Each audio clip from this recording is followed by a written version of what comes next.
Esperen que vamos a grabar. Estamos grabando, vamos a empezar nuestro encuentro de Torah de hoy. Vamos a mutear a todos para que nadie diga ninguna mala palabra. Bien, les comparto nuevamente la pantalla. Así vemos el mandamiento que estamos empezando a estudiar hoy, que es la segunda parte del Shabbat. Capítulo 20, versículo 9. 6 días trabajarás y harás toda tu obra. Yo les decía que nos encanta hablar de Shabbat, y Shabbat es como una propuesta de avanzada, porque da un día de descanso, porque piensa en que no podemos vivir haciendo siempre lo mismo, porque corta la cotidianidad monótona y aburrida, porque irrumpe en el tiempo, porque te permite construir. Pero esperen, el mandamiento también te dice, 6 días tenés que trabajar. No es solamente Shabbat lo importante. Primero, o también, tenés que tener 6 días de trabajo, de producción, de transformación, de compromiso con el mundo. Y esto es un mandato positivo. Trabajar no tiene que ser nunca una carga o una desgracia. Uno debiera poder lograr encontrar la manera de entender que tu trabajo, además de dignificarte porque te permite tu sustento, además de ser algo imprescindible porque tenés que mantenerte vos y tu familia, también tiene que ser algo que hagas pensando que es un mandato, es un mandamiento. Trabajar no es malo, no es una mala palabra. Nosotros en algún momento de nuestros hijos empiezan a cambiar el chip y pensar que trabajar es la desgracia más grande que les puede pasar en la vida, que ojalá vivieran siempre de adolescentes. Pero la verdad es que deberíamos cambiar ese enfoque, porque trabajar es maravilloso. Y cuando uno se compromete con lo que hace y disfruta de lo que hace y entiende que lo que hace es bueno para él y para el mundo, uno debería entender que eso es un mandamiento de Dios. 6 días trabajarás. Beasita kol melachteja. Melajá es una de las formas en hebreo de hablar de trabajo. Significa Beasita kol melachteja, todo tu trabajo. Nadie puede hacer nuestro trabajo, solamente nosotros. Y si no lo haces, queda inconcluso. Nadie puede ocupar ese espacio. Esto es un mandamiento en forma singular y directa para que cada uno entienda que no es que la gente afortunada no trabaja y los pobres como nosotros trabajamos, sino que hay un trabajo a ser realizado por cada uno de nosotros y tendríamos que tomarlo como ese mandamiento, y hay una parte que solamente vos vas a poder cumplir. Entonces, volvemos al texto. Más el día séptimo es Shabbat, sábado al Eterno, tu Dios. No harás obra alguna, tú, ni tu hijo, ni tu hija, ni tu siervo, ni tu sierva, ni tu bestia, ni tu prosélito que habita dentro de tus puertas. La palabra prosélito, vamos a buscarla en hebreo, dice Begerja. Ahora vamos a hablar de eso. Entonces, así como hay personas que necesitan entender que el trabajo es una mitzvah positiva y es bueno, hay otros que tienen que entender que no solamente se puede vivir trabajando, y que si bien para una parte de la humanidad es importante cambiar su enfoque de cómo ven el trabajo, para otra parte de la humanidad es importante cambiar su enfoque de lo que ven de un tiempo de no trabajo. Yo conozco gente, generalmente cuando me miro al espejo me pasa, conozco gente que a veces cree que no hacer algo productivo es perder el tiempo, y que necesitan mucho sentir que están haciendo cosas todo el tiempo productivas o de trabajo. Y hay que aprender, y a mí en su momento me costó, que la santificación del tiempo es tan imprescindible como sentir que haces cosas en el tiempo.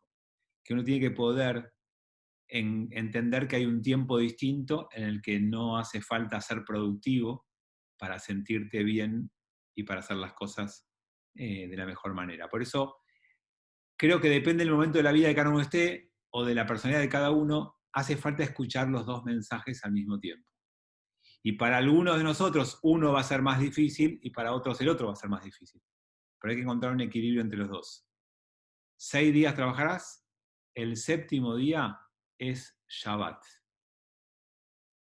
¿Qué significa Shabbat? Acá lo empieza a determinar. Vamos a ver el mismo, ¿sí?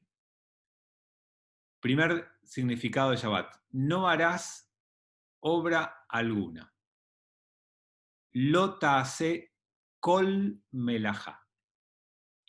Entonces los rabinos se van a preguntar, ¿qué es melajá? ¿Qué es y qué no es melajá? Por ejemplo, enseñar Torah es melajá. Por ejemplo, limpiar y barrer mi casa es melajá. Lavar los platos es melajá. Curar a un enfermo es melajá. Bueno, había que determinar qué es melajá y qué no, para que podamos entender, porque todas las mitzvot tienen que estar detalladas y explicadas para que no haya duda. Pablo pregunta si viene de Malhut. No, no viene de Malhut, porque tiene alguna letra distinta en el Shoresh. Entonces, los rabinos definieron que hay una correlación entre la palabra de melajá y la melajá que se hizo para construir el templo. Y eso tuvo que ver con que en otro lugar de la Torá, que ya lo vamos a ver cuando lleguemos, están pegadas la mitzvah de Shabbat y la mitzvah de construir el Mishkan, el templo portátil. Entonces, como está una pegada a la otra, aparentemente inconexas, los rabinos dijeron, es para enseñarte que aunque estés construyendo el templo, los trabajos para construir el templo se interrumpen cuando llega Shabbat. Ni siquiera la excusa de decir, no, no, estoy haciendo el templo de Dios, me permite evadir esa prohibición. Entonces de acá sacamos dos grandes conclusiones. La primera, obviamente, cuáles son esos trabajos, pero la segunda es que no puedes poner una excusa. No es que viene Shabbat y decís, ay, no, no, no, estoy justo terminando un trabajo re importante. Bueno, ¿hay un trabajo más importante para la tradición judía que construir el templo de Dios? Ninguno. Entonces no hay ninguna posibilidad de que digas, ay, mira, como estoy haciendo este trabajo, no puedo cumplir este Shabbat. Pero no importa, el próximo lo hago doble. No hay forma. Ni siquiera la construcción del templo lo permitía. Entonces, ¿cuáles son los trabajos? Los rabinos hicieron un listado que llegaron a la conclusión de que son 39. Yo alguna vez les mostré, ahora no estoy en mi oficina donde están mis libros, pero hay un libro que compré cuando viví en Israel, que es para chicos y que tiene esos 39 trabajos dibujados. Es muy lindo, muy simpático, por eso lo suelo mostrar, pero no aporta nada más que la originalidad del texto para que los chicos aprendan esto de chiquito. Entonces, los rabinos transformaron en 39 Av Melajá, lo llaman. Av en hebreo es padre. Es como cabeza o padre de trabajo. ¿Por qué lo llaman cabeza o padre de trabajo? Porque está prohibido ese trabajo y todos los derivados de ese trabajo. Entonces la lista ya no es 39, sino que es 39 por 15, 20, 30. Es casi infinita. Les voy a dar algunos ejemplos de algunos de esos trabajos y sus derivados para que sepan a qué me refiero. Igual muchos los conocen. Un Av Melajá, un principio general es prohibido cocinar en Shabbat. Otro Av Melajá es prohibido construir en Shabbat. Otro es prohibido destruir en Shabbat. Otro es prohibido encender fuego. Otro es prohibido arar. Otro es prohibido escribir. Otro es, bueno, y así hay 39 trabajos prohibidos en Shabbat. Miriam me pregunta, ¿qué sí se podría? Respirar se puede, Miriam, por ejemplo.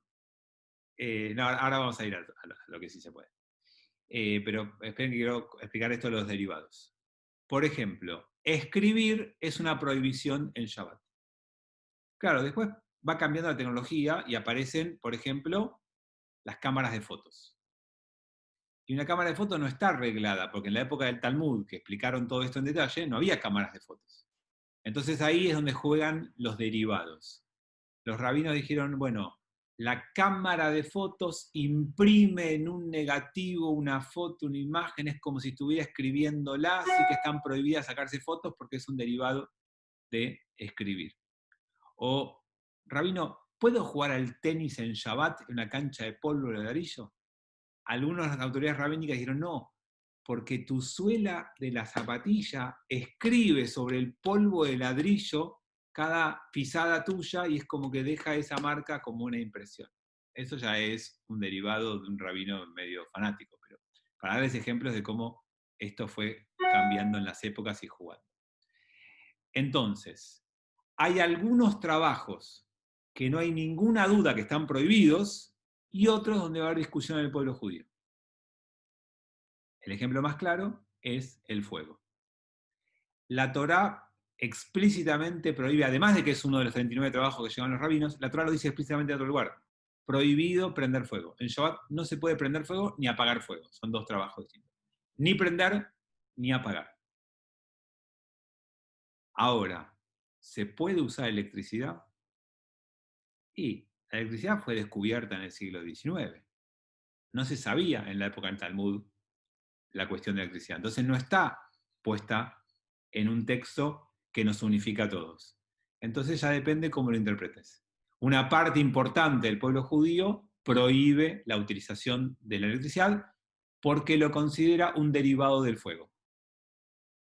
Otra parte de nuestro pueblo, nosotros, entendemos que la electricidad no es un derivado del fuego y no viola ninguno de los 39 trabajos prohibidos de Shabbat. En este punto somos minoría. En otras cosas, no. Pero en esto hay mayoría que propone eso. Ahora, cuando algo es directamente prohibido por la Torá, no hay ninguna vuelta, ni forma, ni truco para cambiarlo. Cuando algo es derivado por los rabinos, existen caminos alternativos para cumplirlo. Entonces, tengo prohibido prender fuego. ¿Le puedo pedir a alguien que prenda fuego por mí? No. Tengo prohibido por los rabinos usar electricidad. ¿Le puedo poner un aparatito timer para que se prenda sola y se apague sola? Sí. Como es prohibición rabínica, puedo hacerlo. ¿Se entiende la diferencia? Porque a veces la gente opina sobre estas cosas y dice, pero esto en realidad es un truco, es una mentira. Bueno, tiene toda su lógica y su razonamiento. Después a uno puede parecerle que lo quiere incorporar a su vida o no lo quiere incorporar. Pero como lógica, todo el cuerpo rabínico alágico es súper lógico. Y siempre hay una explicación. Ahora te cuento de viajar, Pato. Entonces, hay prohibiciones que nadie tiene duda. No se puede cocinar, no está discutido. O sea, todo el pueblo judío sabe. Después uno hace lo que quiere con Shabbat, pero nadie puede transformar algo crudo en algo cocido. No importa si es con fuego, con microondas, con electricidad, con rayos X, con lo que fuera. Entonces, ahora vamos al tema, Tomás. Bueno, tengo varios. Tengo el de Pato, el de Mariano y el de Tomás. Esperen un ratito, ya los vi, pero no quiero perder el orden. Entonces, les decía, hay ciertas actividades que el pueblo judío en su conjunto mantiene para observar Shabbat. Y otras que como tienen que ver con prohibiciones rabínicas, discutimos y no estamos de acuerdo. Por ejemplo, cocinar, cambiar de crudo a cocido está prohibido en todo el pueblo judío. Ahora, calentar, hay diferencias. Entonces, los ortodoxos creen que para calentar tiene que haber un fuego preexistente que ya esté prendido, una placa de plata apoyada arriba o una placa de plata eléctrica enchufada todo Shabbat, y vos simplemente ponés la olla arriba de esa placa que está caliente todo el tiempo. Para nosotros, usar un microondas, los que usamos electricidad, para calentar algo que ya está cocinado, se puede. Pero siempre y cuando no cambie de estado crudo a cocido. Tiene que estar cocinado previamente el Shabbat y después uno simplemente lo calienta. ¿Está bien? Esa es como la norma general de los 39 trabajos prohibidos. Ahora sí, entonces me pongo a contestar algunas de las preguntas. Vamos por orden. La primera es de Pato, sistema viajar. Bien. Uno de los temas que está prohibido es transportar cosas de un dominio privado a un dominio público.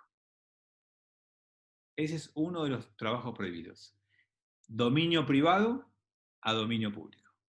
Ahora es un problema enorme qué es privado, qué es público. Parecería tonto y fácil. Ok, mi casa es mi dominio privado, salgo a la calle, estoy en dominio público. Si vivo en un barrio privado, ¿la calle es dominio privado o público? Si a la manzana le hacemos un cerco, ¿transformamos la manzana en privado o en público? Vivo en un conventillo, hay un patio común en el medio y cada uno tiene su vivienda. ¿Ese patio común es privado o es público? Vivo en un edificio, el palier del edificio, el lobby del edificio, ¿es privado o público? La terraza del edificio, la pileta del edificio. Bueno, ven que todo parece muy sencillo, pero se va complicando. Lo que tenemos acuerdo 100% todos es que Eirub, el límite se llama Eirub. Lo que todos tenemos de acuerdo 100% es que no debieras trasladar algo de dominio privado a dominio público. Para esta interpretación, uno tendría que definir entonces qué es público y qué es privado, y los rabinos definieron en el mundo ortodoxo que si un rabino establece un cerco, un alambre, un cable que conecte toda una zona, y ese cable está revisado, que no se corta en ningún lado, eso se transforma automáticamente en Reshut Ayahid, dominio privado. Y ese Eirub funciona como el límite en el cual podés trasladar las cosas. ¿Todos vieron Poco Ortodoxa? ¿Todos se acuerdan el comienzo de Poco Ortodoxa? Cuando empieza Poco Ortodoxa, ella se quiere escapar de su casa y se va con su carterita, y era Shabbat. Y dos amigas la paran en la puerta del edificio y le dicen, no, se cortó el cable, no podés salir con tu carterita. El que no conoce la halajá, yo se lo expliqué cuando hicimos el encuentro nuestro, pero el que no sabe la halajá dice, ¿qué cable? El cable de carril, que era, se iba por un cable de carril, ¿qué es ese cable? Se cortó el cable. El cable es el Eirub, es el cerco que hace que todo sea un dominio privado. Si es Shabbat y es un dominio privado, podía salir con su carterita. Como el cable se cortó, no puede transportar ni siquiera una cartera de un dominio privado a un dominio público. Si se acuerdan la imagen, las dos amigas estaban con cochecitos de bebés. Ni siquiera un coche de bebé podés sacar. Tampoco tu bebé en brazos. Por eso estaban en la puerta de ese edificio esperando o que termine Shabbat o que alguien les diga milagrosamente el cable está de vuelta conectado, pues tampoco lo pueden reparar en Shabbat. Entonces, traslado de cosas bajo esas circunstancias. Para que un observante de esto salga a la calle en Shabbat, no puede tener nada, ni siquiera un pañuelo en sus bolsillos, ni un paraguas, ni un cochecito, ni nada. ¿Cómo hacen para llevar algo imprescindible? Se lo adhieren a la ropa. Por ejemplo, la llave de tu casa. Vos no llevas nada, pero cuando volvés a tu casa tenés que abrir la puerta, tenés que poder entrar a tu casa. Entonces se atan habitualmente en el botón o el hilo del pantalón y se atan la llave como parte de su vestimenta. O se atan un pañuelo en alguna parte del cuerpo. Que entre un pañuelo encima por las dudas, se lo atan y lo llevan. Esta es la razón por la cual la mayoría de los templos antiguos van a ver que son de madera, no porque sean de madera, y tienen un locker adelante. Tienen un lugar para guardar. Eso es porque el judío no podía llevar su sidur ni su talita en Shabbat. Entonces cada uno tenía su asiento en la sinagoga y su locker, su armarito. Y ahí ponían su sidur, su talit y las cosas de rezo.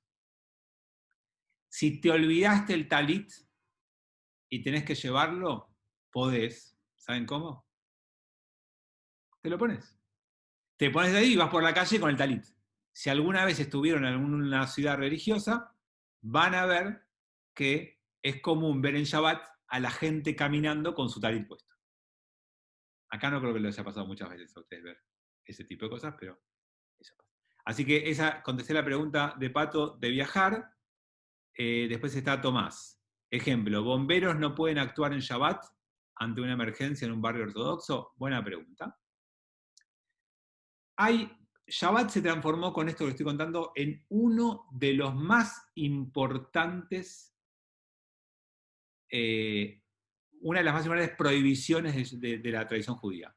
Shabbat es un cuerpo entero de cosas que no se pueden hacer, es tremenda la cantidad de detalles y de incisos y de cosas, y se transformó como el paradigma de la observancia. Bueno, Como Shabbat es el paradigma de la observancia, aparece una frase que dice Pikuach Nefesh Doje Shabbat.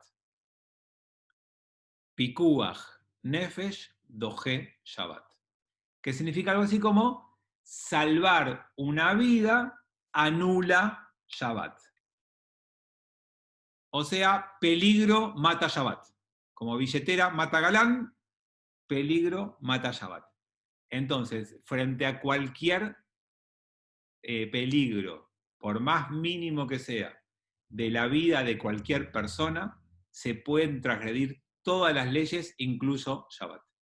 Entonces sí, si hay un incendio en un barrio ortodoxo, reformista, conservador, laico, cristiano, musulmán o armenio, los bomberos pueden ir a apagar ese incendio. No hay ningún problema. Es más, no es que pueden, deben. Si vos sos un judío observante y no viajás en Shabbat, bueno, me faltó esa parte que ahora se las digo, y no viajás en Shabbat y te lastimás y te tiene que llevar una ambulancia, te subís a la ambulancia. Siempre y cuando es a peligro. No puede decir, ay, me doblé la uña, me voy en el taxi. Digamos, tiene que haber realmente una situación de peligro. Si hay una situación de peligro, se puede transgredir. Vuelvo un paso para atrás porque no les conté, y ahora voy al ascensor de Mariano, no les conté que en realidad hay una prohibición de viajar también. Así como hay una prohibición de trasladarse cosas, uno no puede viajar. Eso tiene que ver con qué tipo de transportes hay, y esto lo vamos a vincular con el ascensor. Para subirte a un coche, el auto, para prender el auto, hay una chispa que hace la combustión cuando vos encendés el motor. Por lo tanto, los rabinos prohibieron cualquier tipo de transporte que implique fuego. No tren, no auto y demás. Ahora, ¿qué pasa con el subte, que es totalmente eléctrico? ¿O con el ascensor, que es totalmente eléctrico? ¿O qué pasa con los medios de transporte que no impliquen fuego? Porque los medios de transporte que implique animal tampoco se podían. Ahora vamos a ver por qué. Están en la Torá, pero falta para eso. Entonces, la verdad es que no hay prohibición de subirte a algo que esté prendido de antes y que te lleve automáticamente. ¿Vieron cómo es el timer de la luz de la casa de un ultraortodoxo? Que como el timer se prende solo y se apaga solo y no lo hace en Shabbat dirigido por vos, ¿podés tomarlo? ¿Podés usarlo? ¿Podés tener luz en tu casa? Bueno, el ascensor de Shabbat es lo mismo. Si vos te parás frente a un ascensor y tocas el botón, no podés. Porque vos estás generando la electricidad. Eso es acabo de ver tu pregunta, Pato, de Tesla, perdón. El Tesla no vas a poder porque vos lo prendés, salvo que interpretes como nosotros que la electricidad se puede. Pero el mundo ortodoxo, que no permite la electricidad, no lo va a usar. Ahora, si el ascensor de Shabbat está programado de antemano, como tu timer, ¿y qué hace el ascensor de Shabbat? Va subiendo piso por piso y se abren las puertas solo. Y vos te parás ahí, che, qué lindo el día, qué lindo el día, cuando viene el ascensor y se abre te metés, te mirás al espejo, te peinás, te llevas, y cuando llegas a tu piso te bajas, no transgredís nada. Entonces, bajo esa lógica, Mariano, se puede usar el ascensor en Shabbat sin ningún problema. Esa es la misma lógica del subte. El subte no anda por vos. No lo pusieron ahí para vos. Vos no haces nada. Si pudieras saltar el molinete sin pagar, no habría ninguna prohibición de tomarte un subte. Pero algo tiene que llevar, aunque es una tarjeta para pasarla y ya no se puede cargar cosas, o sea, tiene otras complicaciones. Pero tampoco debiera haber, porque el subte es un ascensor horizontal. Así que en esto radica el tema del ascensor y del viajar. Betina, 3 o 4 preguntas para después. ¿Se puede en qué situaciones hablar por teléfono? ¿Se puede hacer ejercicio y si se puede curar un enfermo? Bueno, Pikuach Nefesh, solamente urgencia de vida, nada más. No para algo que pueda posponerse, nada, solo para urgencias de verdad. El tema del teléfono pasa lo mismo con todo lo que estamos diciendo recién. Ojo que llegó la autoridad, pónganse de pie. cuando hablamos de teléfono, si uno no tiene problemas con electricidad, o sea, si no le parece mal usar electricidad en Shabbat, no hay provisión por teléfono. Hoy el teléfono es un aparatito electrónico que uno no hace más otra cosa que comunicarse con otro como podría ser cualquiera de las cosas que uno hace con electricidad. Así que no hay inconvenientes. Sí está el problema de todo lo que el teléfono hace además de usar como teléfono. Entonces ahí sí tenemos que hablar de otra dimensión que también es discutible. Y también hay rabinos que opinan de una manera y opinan de otra. Por ejemplo, yo no debiera escribir, se los dije antes hace un ratito. Escribir era un acto físico. La escritura digital, para algunos, es otra cosa. Vos cuando escribís digitalmente no estás haciendo lo mismo que cuando escribís físicamente. Entonces, una parte liberal del pueblo judío incluso permite escribir digitalmente. Y dentro de esto está el tema del teléfono como elemento de lectura.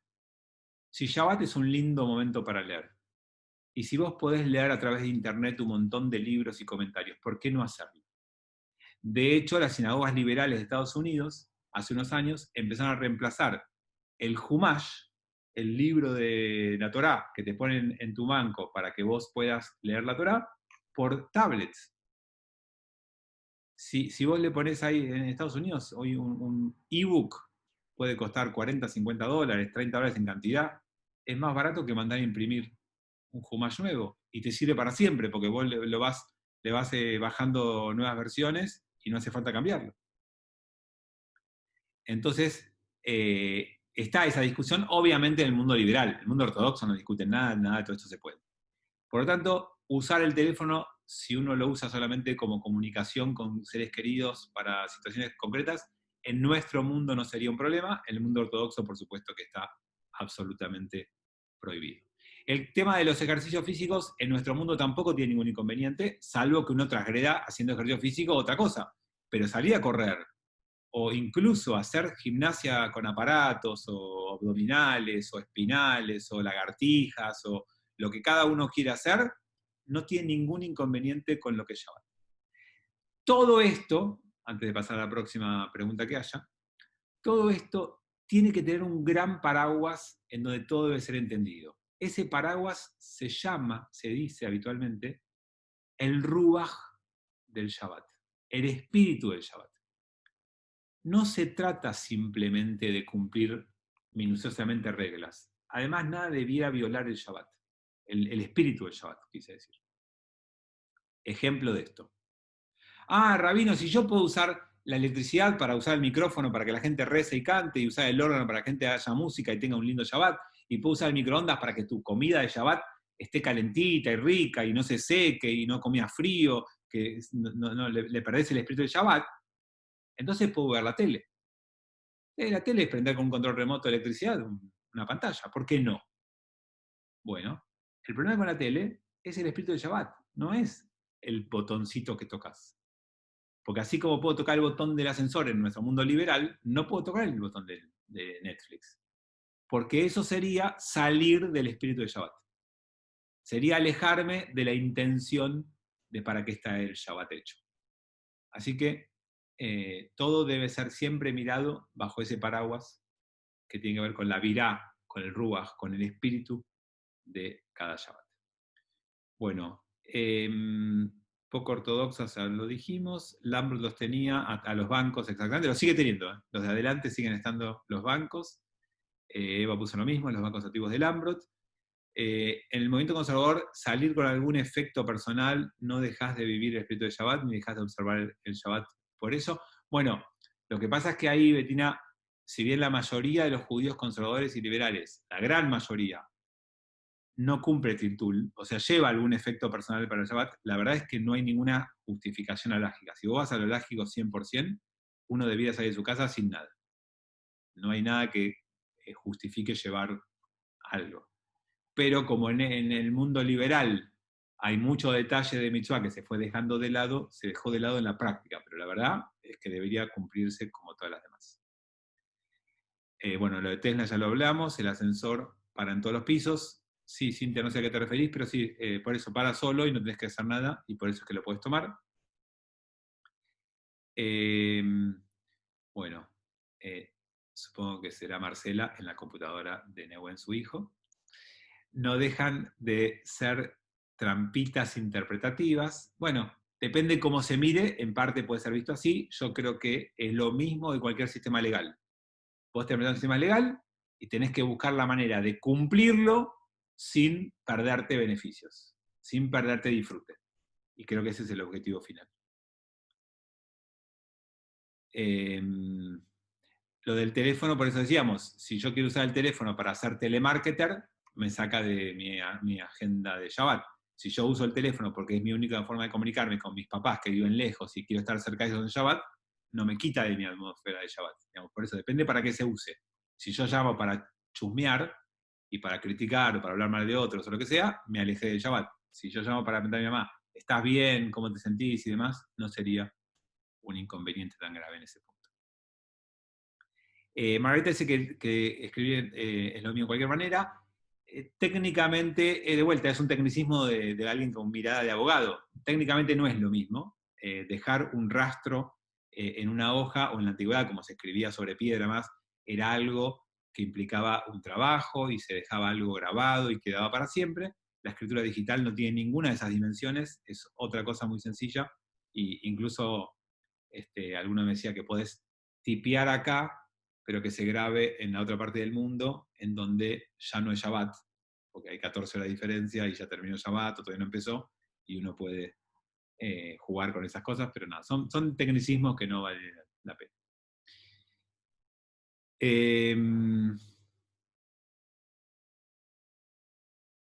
¿Por qué no se puede usar el celular en el laptop? En el templo, decís, Pato. Por el Ruach de Shabbat, por el espíritu de Shabbat. Es la principal razón por la cual no queremos que la gente tenga su teléfono prendido en Shabbat. Porque irrumpe tu tefilá, porque te desconecta y porque molesta al de al lado también. Porque si alguien tiene el teléfono y lo está usando, distrae al otro. Si a uno le suena y atiende, distrae al otro, porque te desconecta de la tefilá. Nosotros tenemos los jueves a la mañana tefilim, y los jueves a la mañana de tefilín de Bar Mitzvah hay algo que no hay ni el viernes ni el sábado, y son los camarógrafos y los filmadores, que hoy incluso puede ser con teléfonos. Les puedo asegurar que no hay nada más disruptivo en la tefilá, nada más molesto, nada más pesado que la gente sacando fotos y filmando en la mitad de tefilá. Es imposible rezar y tener un espíritu, una conexión espiritual en medio de todas esas filmaciones y fotos. Así que les puedo asegurar que irrumpe el Shabbat y es muy molesto. Miriam pregunta sexo. ¿Masculino, femenino? ¿Qué pregunta? Si se puede, sexo. A ver, ¿cómo se los digo? Es mitzvah. No es que si se puede o no se puede. La tradición judía sostiene que uno debe cumplir una mínima frecuencia sexual cuando está casado. Es exigible y es causal de divorcio. O sea, uno tiene que saber que hay una frecuencia mínima de sexo. Y la Kabbalah dice que el día más importante para provocar unión, para que alguien se junte con otro y para que haya realmente una unión, es el viernes a la noche. O sea que no es que es mitzvah, pero la Kabbalah dice que el mejor día para tener un encuentro sexual es el viernes a la noche. Y como no se puede viajar, tiene que ser con tu pareja. ¿Está bien? No se puede ir de aventura. No, me voy a cumplir la mitzvah y vuelvo. No. Es en casa. La pregunta puede ampliarse de llevar cosas. La Torah fue escrita por hombres hace 3000 años, entonces hoy, por ejemplo, una mujer va a la sinagoga en Shabbat y necesita un efecto personal femenino, por ejemplo, por su regla, y debe llevarlo. Sí, pero puede incorporarlo en su cuerpo, en su forma de vestirse. Por eso, no hace falta llevar una cartera para eso.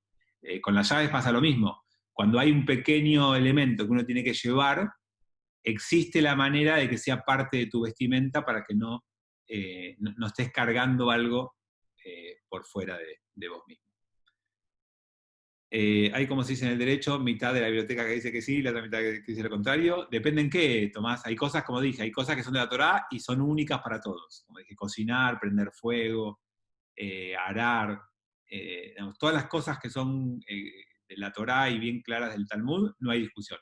Hay bibliotecas en lo que viene después, en todo lo reinterpretable y lo que va cambiando con las épocas. Pato, ¿qué cosa es trabajo? ¿El sexo? Sí, yo en la época en la que se podía contaba un chiste que ahora ya no se puede contar más, porque el tema de género y todo cambió, así que no lo canto, pero en la época tenía un chiste. Eh, en poco ortodoxa, Yankee pedía sexo porque era Shabbat. Bueno, un ejemplo de lo que les contaba. No, porque estamos hablando de una cosita, ¿ves? No estamos hablando de llevar de todo, es simplemente lo mínimo indispensable que uno necesite para el rato que esté en la sinagoga. No creo que sea tanto. Bueno, se terminaron las preguntas, volvamos al texto, volvamos a la Torá, porque el versículo no lo terminamos, y quiero que vean algo que me faltaba importante. No harás melajá, hablamos de la melajá, y acá viene lo que les quería contar. No es un tema tuyo, es ni vos, ni tu hijo, ni tu hija, ni tu siervo, ni tu sierva, ni tu bestia, ni tu ger que está dentro de tus ciudades.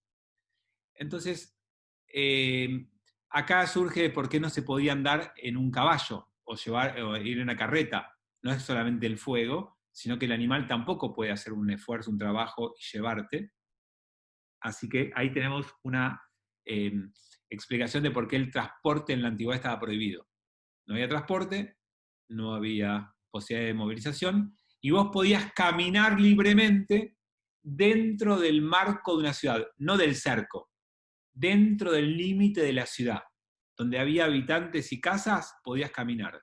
Cuando pasabas la última casa, podías caminar solamente 2000 amá. Una amá son algo así como medio metro, no importa, me olvidé exactamente la medida, o sea, había una medida, una cantidad de pasos más que podías dar más allá del límite de la ciudad. Dentro de tu ciudad puedes caminar lo que quieras.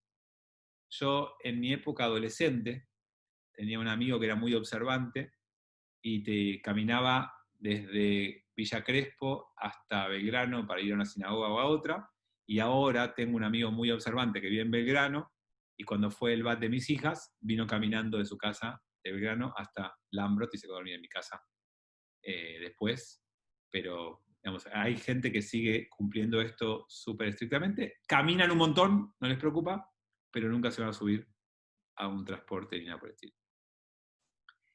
La bicicleta, el problema de la bicicleta es el problema de Tirtul, esto de llevar cosas. Pero si no tuvieras ese inconveniente, algunos andan en bicicleta. Lo que sí se puede son los rollers, porque la bicicleta es un objeto que vos cargas por afuera, pero los rollers te los calzás. Entonces, andar en roller, un ultra ortodoxo, puede. Se puede ir en roller a cualquier lugar. El Goy de Shabbat podía prender las luces de la calle, ¿por qué? Gaby, esto es lo que yo contaba al principio cuando decía que las cosas que están prohibidas por la Torá no las puede hacer nadie por vos. Las cosas prohibidas por los rabinos, buscándole la vuelta, algunos lo prohíben. Que un goy prenda fuego por vos está prohibido. Que un no judío prenda una luz por vos, una parte del pueblo lo prohíbe, pero otra parte lo acepta. Algunos dicen, bueno, no se lo digas directamente, incluso algunos ortodoxos hablo, más modernos pero ortodoxos, prenden la luz con el codo. No la prenderían como siempre, pero haciéndole un cambio, la prenden. O como decís vos, que alguien no judío lo haga por vos. Todo barrio ultraortodoxo que se precie de tal tenía un goy de Shabbat, que se encargaba de hacer un montón de las cosas que ellos no pueden hacer en Shabbat, y eso era algo muy común y sigue siendo en estos mundos así también cerrados. Betín dice, aún sin alejarte mucho. ¿Qué significa aún sin alejarte mucho? Sí, se puede caminar de tu casa, te puedes alejar todo lo que quieras, mientras haya... no, bici es el problema del titul. Bajo titul no se puede. ¿Kippur igual a Shabbat? Pregunta Miriam. Bueno, si bien Yom Kippur tiene algunas prohibiciones que Shabbat no tiene, que son 5, lo que diferencia a Kippur. Todo el resto de las prohibiciones de Shabbat son iguales Shabbat que Kippur. Cosa que no pasa con ninguna otra festividad. Las demás festividades son más leves que Shabbat. Kippur es igual a Shabbat más 5 prohibiciones más. ¿Se acuerdan? Comer y tomar, sexo, bañarse, calzado de cuero y ungüentarse, perfumarse y maquillarse en exceso. Esas son las 5 cosas que se agregan a las de Shabbat. Todas las demás son iguales y quiero ir al final de cosas. Y las fiestas, Pesach, Shavuot, Sukkot, son menos que Shabbat. ¿Por qué son menos que Shabbat? Porque se pueden cocinar. Vos en Pesach podés cocinar para comer en el día, en Shavuot y en Sukkot también. En Shabbat no. O sea, los Haim son menos, Shabbat, Kippur más, porque se agregan 5 provisiones. Bueno, volvamos al final del versículo que no terminamos. Vimos uno solo por ahora, pero bueno, no dos, el segundo. Quería hablarles del final. De Gerja Asher Visheareja, del prosélito que hay entre vos. Ger, en hebreo es pueblo, dijimos que se usa para otro pueblo. Entonces, no solamente Shabbat es un derecho para vos, sino que también lo es el día de descanso para el prosélito que está con vos. El ger, el no judío. Que un no judío tenga derechos en una sociedad de hace 3.300 años es una revolución. No existe. No había ningún pueblo que le dé derechos a los extranjeros. Esto es un punto esencial en la constitución básica del judaísmo. ¿Por qué? Porque nacemos como pueblo en el exilio y en la extranjería, y porque venimos de ser esclavizados por otro pueblo. Entonces, si nos constituimos como pueblo, tenemos que garantizarnos de no hacer lo que nos hacía a nosotros y que tanto nos hacía sufrir. Nosotros vivimos en Egipto sin derechos durante mucho tiempo. No podemos hacerle eso nunca más a nadie. El recuerdo de la vida en Egipto nos tiene que acompañar siempre. Nunca explotes ni te aproveches del débil. Y eso va a ser un leitmotiv que está en toda la Torá. Y empieza en Shabbat. El primer ejemplo de no aprovecharte de los débiles se da en Shabbat. Nunca te aproveches del otro. En la modernidad, o mejor dicho, después del cristianismo y del Islam, uno puede interpretar esto distinto y decir, ok, el espíritu de esta ley es que vos nunca hagas que nadie trabaje 7 días por la semana porque no tiene que tener su Shabbat, su descanso. No podés obligar a nadie a eso. Ahora, ¿qué pasa si esa persona que está con vos, que trabaja para vos, mejor dicho, tiene su día de descanso el domingo porque es cristiano? O tiene su día de descanso el viernes porque es musulmán. Entonces, interpretando esto con ojos liberales, vos podrías decir, no podés hacerlo trabajar 7 días. Pero ¿sabes qué? Si le garantizás que tiene el domingo libre, que el Shabbat trabaje para vos. Y entonces van a ver que muchas personas, hasta incluso observantes en el extremo ortodoxo, tienen un empleado que trabaja en Shabbat. Una persona que ayuda en la casa o que sirve la comida. No sé si alguna vez alguien los invitó a comer a su casa siendo muy observante, muy ortodoxo, y les pasó, pero esto está. Y es así por esta interpretación. Le tienen que dar el domingo, o el viernes, o el día que sea, pero con esa reinterpretación se puede. ¿Ok? Vamos al próximo versículo.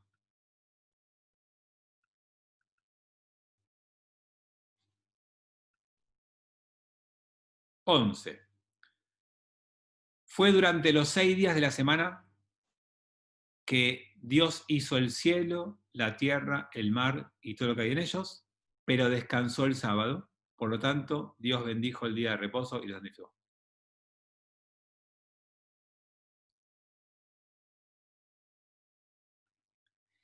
Y como no había habido hasta acá en los 10 mandamientos, hay una justificación de por qué. Sí, tal cual, Sofi, como con los hoteles que cumplen todo en Shabbat y tienen árabes musulmanes en los puestos de cocina o de limpieza para que en Shabbat puedan trabajar igual.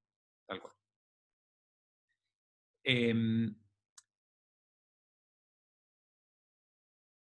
Tomás, ¿y la utiliza la diferencia entre el débil o el otro? No, en estos términos claramente el débil es el extranjero, no es útil. O sea, el débil es aquel que no está en su tierra, no conoce la cultura, no tiene cómo defenderse, y el fuerte es el dueño de la tierra. Respecto a lo que les decía recién, empieza a haber una justificación. ¿Por qué hay que cumplir Shabbat?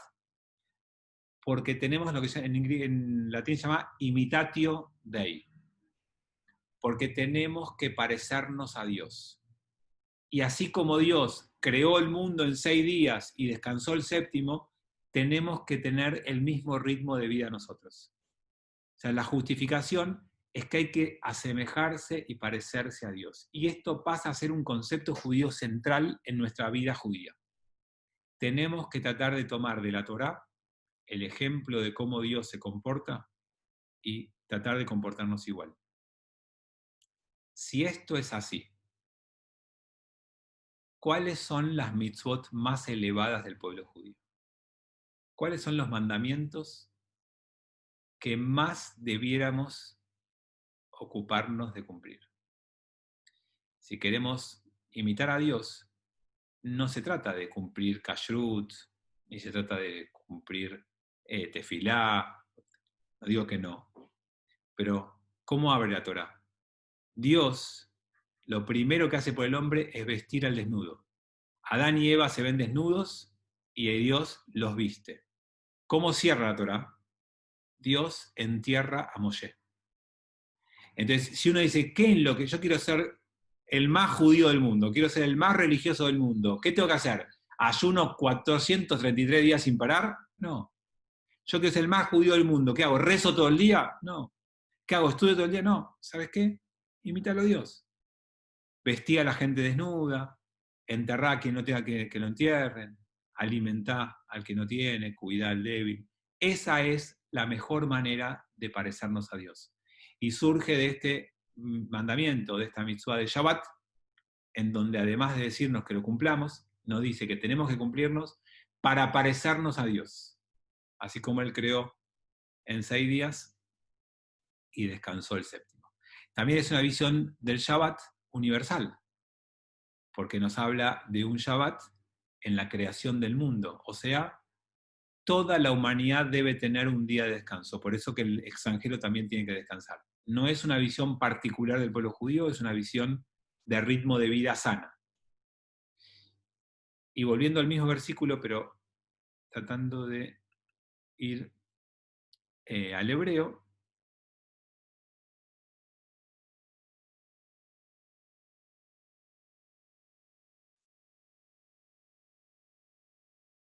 al ken berach Adonai et yom Shabbat lekodsho.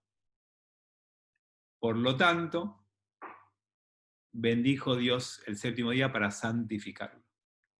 Y ustedes son especialistas en saber lo que significa santificar el tiempo, y por eso lo distinguió, lo separó, lo hizo distinto, y nos permitió a nosotros entender que una buena vida se vive santificando momentos. La capacidad de distinguir el tiempo y hacer una vivencia especial en ese tiempo es única del ser humano. Los animales tienen un tiempo eterno y perpetuo. Ningún animal celebra su cumpleaños. Ningún animal recuerda a sus seres queridos un día de aniversario. Ningún animal celebra Shabbat. Nosotros dejamos de ser animales cuando aprendimos a santificar el tiempo. Y a decir, ¿saben qué?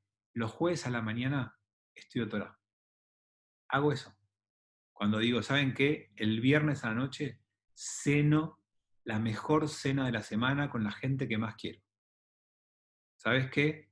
Bueno, cada uno pondrá su día. Yo pongo el mío. El día de mi cumpleaños hago esto porque es un día especial para mí.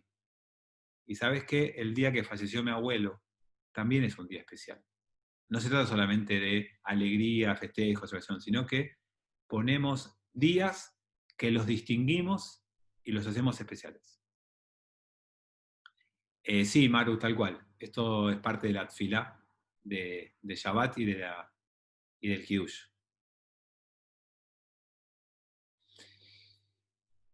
Bien, estamos en nuestro texto, tenemos tiempo para uno más. Bueno, se los voy a leer del hebreo porque está mal traducido. Dice, honra a tu padre, a tu madre y a tu rabino. Entonces vivirás mucho en la tierra que Dios, tu Señor, te está dando. ¿Está bien?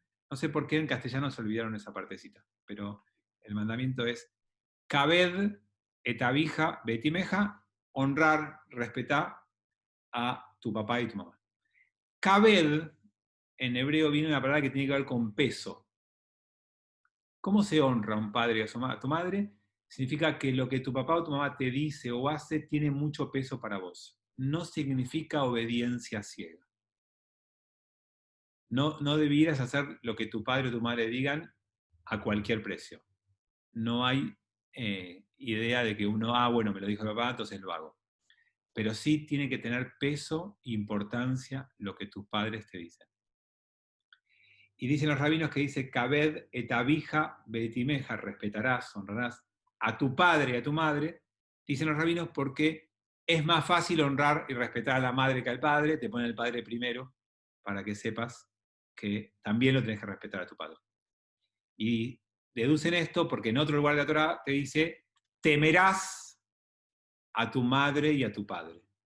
Y entonces los rabinos dicen, ven, como es más natural temer al padre, te ponen primero a la madre para que sepas que también tenés que temer a tu madre. Por supuesto que es de género, de época, no importa, les cuento cómo los rabinos juegan con todas las palabras que van cambiando la Torah y van encontrando explicación a todo. Ahora, la gran pregunta es cómo se define padre y madre. Y por eso alguien a veces dice, bueno, pero si tu papá te dice andá a salir a matar gente, ¿vos tenés que salir a matar gente? Bueno, padre es quien educa a un hijo, no es quien le dio la vida. Entonces, cuando alguien que te dio genéticamente la vida no te educa en ese camino de la Torá, está él perdiendo su categoría de padre. Para que vos respetes y honres a tu padre tiene que seguir ese camino y ser llamado padre. O sea, educarte en el camino de la Torá, en el camino de la moral, de la ética y de las buenas costumbres, por lo menos. Entonces, si bien a nosotros nos encanta pensar este mandamiento como un derecho paterno, yo lo veo más como una obligación paterna. Y es, cada padre y cada madre tiene que saber que tiene que ganarse ese respeto. Y que uno se lo gana transformándose en padre y madre, que no es un título que te lo da la ciencia o el documento de identidad, sino que es un título que te ganás con educación sobre tus hijos. Si no logras transformarte en el educador de tus hijos, tampoco sos el padre o madre de tus hijos y tampoco te mereces el respeto. La única forma de merecerte y ganarte el respeto de tus hijos es siendo padre, siendo madre, no, obviamente no es género esto. Y siendo padre es, en una tradición judía, educando a tus hijos. Y yo sé que uno te va a decir, pero bueno, en el siglo XXI es imposible.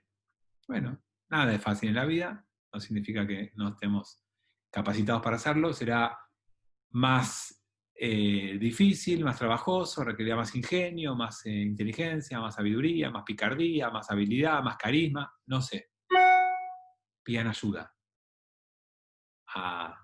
Si quieren pedir a algún rabino, yo les paso algún teléfono, pero si no, algún psicólogo, un pedagogo, a quien sea, no renunciemos nunca a la tarea fundamental que tenemos. O sea que es más importante que te respeten a que te quieran. ¡Wow! Yo creo que lo más difícil de ganarse es el respeto, y cuando hay respeto hay cariño seguro. Que te quieran a veces es más fácil, pero más transitorio. Generalmente, sobre todo a los chicos, el cariño se compra, el respeto no. Entonces lograr que alguien te quiera me parece que es más fácil, sobre todo cuando es en el corto plazo, ¿no? En el largo plazo puedes tener razón. Quizás la mirada a largo plazo se juntan. Pero en el corto plazo, si yo le doy todos los gustos a mis hijas, en el corto plazo me van a amar. Después me van a odiar porque se dan cuenta que les arruiné la vida. Pero falta mucho para eso. Por eso digo que tal vez en el corto plazo es más importante que te respeten y en el largo plazo se juntan. Margarita dice que van juntas, yo creo que se juntan únicamente en la mirada total. No sé si en el corto plazo. Y veamos el final del versículo antes que se nos termine el encuentro. Entonces vivirás mucho en la tierra que tu Dios, tu Señor, te está dando. Y acá también agrega algo que hasta ahora no teníamos, y es recompensa por el cumplimiento de las mitzvot. Hay un beneficio concreto.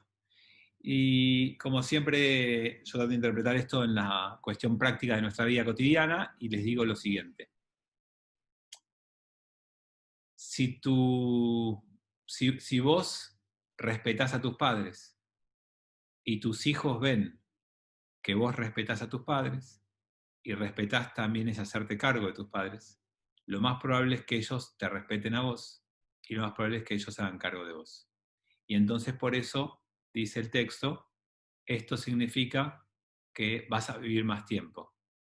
Ahí vino el dueño de la computadora.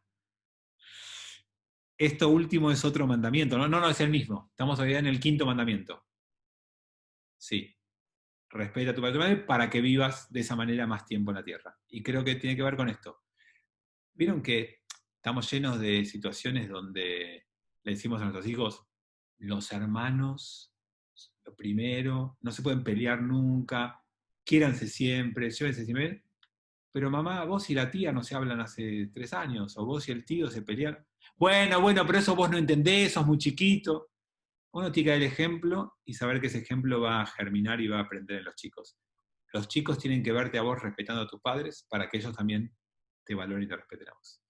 Betina pone, si bien el judaísmo quiere padres haciéndose cargo de los hijos, Kaved, peso también en lo material. Podrás ser de futuro para cuidar a tus padres conectándolo con lo que decís. Por supuesto que el respeto a los padres también es hacerse cargo de los padres. Y sostenerlos económicamente es parte de lo que uno tiene que hacer cuando ellos no tienen más los medios para hacerlo. Es una mitzvah, es obligación sostener y mantener a los padres que no pueden por sus propios medios, no miedos, por sus propios medios hacerlo.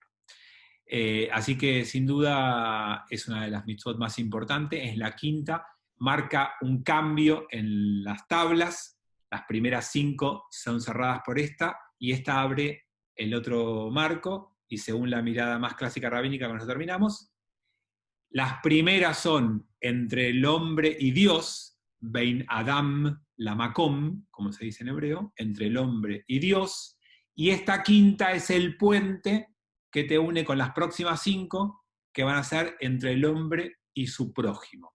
¿Y por qué esta es puente? Porque tu padre también es Dios. Entonces, respetar a tu padre también significa respetar a Dios. Entonces, estas 5 son entre el hombre y Dios, incluyendo esta quinta como en parte con Dios, y abriendo las que tienen que ver con el hombre y su prójimo, que vamos a leer el jueves que viene, tal vez en las 5 de corrido. Bueno, gracias por acompañarme y escucharme esta mañana de jueves 14 de mayo de Tefilá y de Plegaria Universal Mundial por la Humanidad, en contra de la pandemia y por la salud y recuperación de todos. Que tengan un buen día, nos vemos mañana en Shabbat o el sábado en la gala que van a cantar los chicos y hay muy buena oferta musical, porque va a cantar también Julia Senko, va a cantar Dan Breitman y va a cantar Ini, que también nos va a hacer reír un rato tanto Dan Breitman como Ini. Así que agéndense, termina Shabbat, nos vemos en la gala, pero primero nos vemos mañana en Kabbalah Shabbat. Chau, chau. Chau, gracias. Chao, buen día para todos. Buen día.